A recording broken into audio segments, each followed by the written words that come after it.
In this video, we're going to be looking at the background of Christopher Columbus, not only as him as a person, but the historical influences behind his voyage. We're going to look at the trade with China, the fall of Rome and the end of that trade, the clash between the Christians and Islam with the Crusades, the events that are occurring in the late Middle Ages, and that reestablishment with China in the East.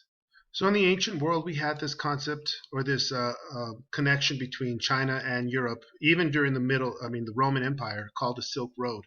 So we find artifacts all the way up here in Great Britain coming from China, and we find Roman pieces of Roman gold in China that indicates that there was some kind of economic activity happening between the Far East and the Far West, well, the West being here in the Roman Empire. That doesn't necessarily mean that the Romans wrote about the Chinese or knew about the Chinese.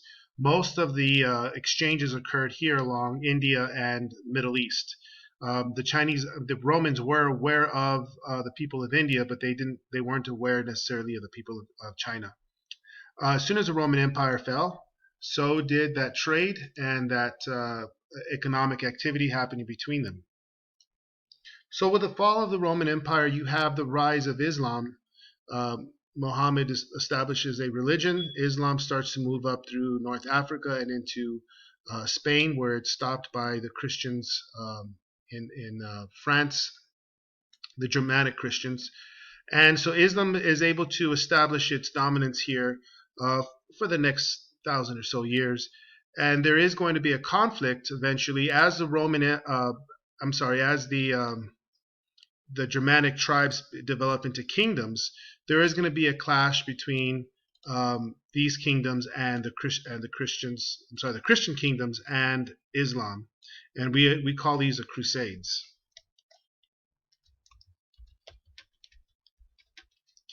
There are many theories or thesis about why the Crusades occur or why they happen, but it's mostly about land grab, establishing feudal societies, Christian feudal societies in Islam. And so you can say it's kind of in this case here, it is European nobility trying to establish their own feudal kingdoms here in the Middle East. There is also a push to remove the Islam from Spain. We call this a reconquista. There are some Christians that have formulated their kingdoms up here in northern Spain, and eventually they push the Muslims out from this area. So it's during this conflict of the Crusades that Islam actually reestablishes the connection between China and Europe. So as these wars or this conflict is occurring throughout much of the Middle Ages, the trade is starting to establish. And the people here, or the Islamic traders, are pretty much deciding the trade mostly with Italy. Okay, again, as this conflict is occurring, there's this trade route that is happening here between the northern cities of Italy and Islam, the land of Islam here. We think that these trade routes were established early in the Christian dominance and continued on as the Islamic caliphates reestablished their rule towards the end of the Crusades. So what's occurring in the late Middle Ages? The economies are starting to emerge with this new trade with China connecting through Islam. And the cities are beginning to grow again, and they're growing out of their lack of trade. They're going into old Roman cities like Paris and London, and these Italian northern cities. They're wearing silk and other types of products from China. They've changed their diet to include a lot of spices. So all these things are occurring and establishing this global economic trade. The next thing that's occurring is that you have what we call kingdom nations. An example of a kingdom nation that first comes about is England. And in England, what you have is there's no more conflict between the king and his nobles and his knights. He's starting to establish his own military, and the knights are kind of weakened. What occurs in England is England is more invaded by the French early in its history, what we call the Norman invasion in 1066. By William the Conqueror. And so the nobility is more of a conquering nobility, and they have a more organized structure of the people they conquered. One of the evidence for this is what we call the Doomsday Book, was pretty much an outline of what people had in their property so that the king knew how much to tax them. All these little things, the fact that the nobility were protecting themselves and creating castles, taxing the people, led England to become one of the first structure nations of having a lot of authority. And one of the outcomes of this is this rebellion of the knights that we call the Magna Carta. The Magna Carta doesn't have that much influence of England until later on, in terms of the idea that nobles should have a parliament and they should have a place to establish their taxes. But at its core, I mean, when it was introduced in this medieval period, it was pretty much ignored by the kings. But all those other influences that I've been talking about, the fact that you have this Germanic influence that is still very part of the noble Germanic British people of the nobility, have this idea that there shouldn't be a higher authority above them. And then you have the Christian influence also. So the kings are going to slowly become a little bit more powerful and start to establish their nations. Okay, the other nations that occur in as England becomes a nation, they're going to go to war with France, and France has to organize. So that's your next. They have to organize to defend themselves against the British. So that's your next kingdom nation. And in the Reconquista that I mentioned earlier, you have Spain. As Spain are organizing themselves and trying to expel the Islam from Spain, they too become a nation. So these are your three nations, your three most powerful nations that are going to have a huge influence on world events for the next late Middle Ages and all into the Enlightenment period and the early modern era. Okay. The next thing we have is a printing press that occurs in Europe, and the printing press and technology pretty much go together. As people are developing things or writing about them, people are adding to that. So ideas are spreading, and technology is moving at an accelerating rate. So these are the things that what are going to make European nations very powerful and directed by the king. They now have a nation with resources. They have their own army now that replaces the knights, more of a common army. They have growing cities, and they have an economy now that they want to protect. And this is pretty much the background before Christopher Columbus sets off. Let's not forget that these three nations are also going to be pretty much in conflict with each other. We're going to get mostly an alliance between the French and the Spanish once the English turn to Protestantism and separate from the Catholic Church. And these two guys kind of help each other out against England, later on Great Britain.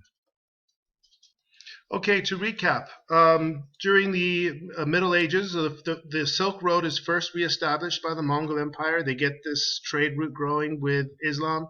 Islam picks up the trade route and makes sure that products go up to Europe. The important part that I'd like to stress here is that things going to China is mostly gold, and this is what makes gold very important for the nobility. Products coming from China include silk and other products, and spices coming from India that help the Europeans deal with preserving their food, such as spices and so forth, so they can make food that, like for instance, sausages and so forth, that allow them to preserve their food. As I mentioned earlier, these are your three nations that established during their kingdom in the late Middle Ages. They're in conflict with each other as they try to dominate Europe very early on. And this is the world we find Christopher Columbus. One of the main problems that the Europeans are having is the cost that it takes, not only for products to travel the long distance, but also the markup costs that the Turkish Islamic trade route has kind of interfered with. So prices are rising when it comes to products coming from China. With that connection with the printing press and technology, the Portuguese are the first to try to make a trade route back to India and going around Africa. And they developed larger ships called caravels and navigation new ways of navigating through the oceans, through these oceans over here. Um, this is still very pricey, but this is a lot more cheaper, and the Portuguese open up this new concept of moving out. It is here that Christopher Columbus, an Italian, comes over to the Spanish and comes up with this idea of going east. He believes that if he leaves from Spain, he is going to arrive somewhere around here in the South China Sea or in India. And this is why when he does arrive here in the Caribbean, he believes that they're Indians. And that's why he gives them that name, Indians. Um, he sets out from Spain, arrives in the Caribbean, and reports back to Spain that he had not found a new route, that he found indeed some islands that are off the coast of India here. It's not till maybe his third trip that he begins to wonder that this is possibly a new world. But things have already opened up.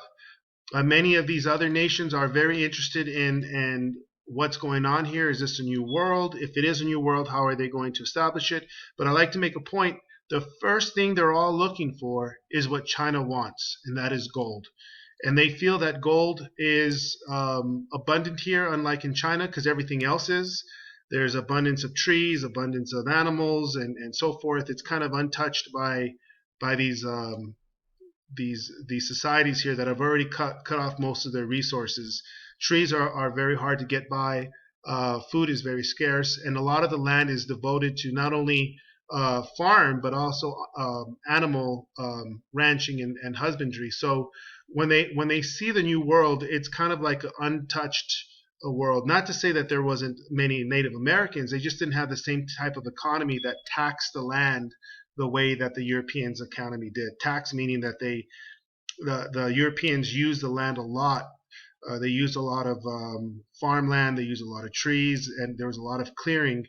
Here, there's a lot of resources available. So if there's an abundance of fish, animals, and trees, there may be also be an abundance of gold, and that is their main concern as they move here. The last point I'd like to make about is Christopher Columbus.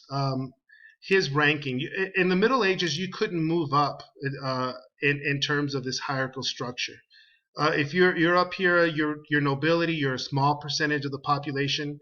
The clergy themselves are split between powerful clergy that are related to the nobility and clergy that are illiterate and come from the common people. But Christopher Columbus and his men are peasants or serfs or commoners.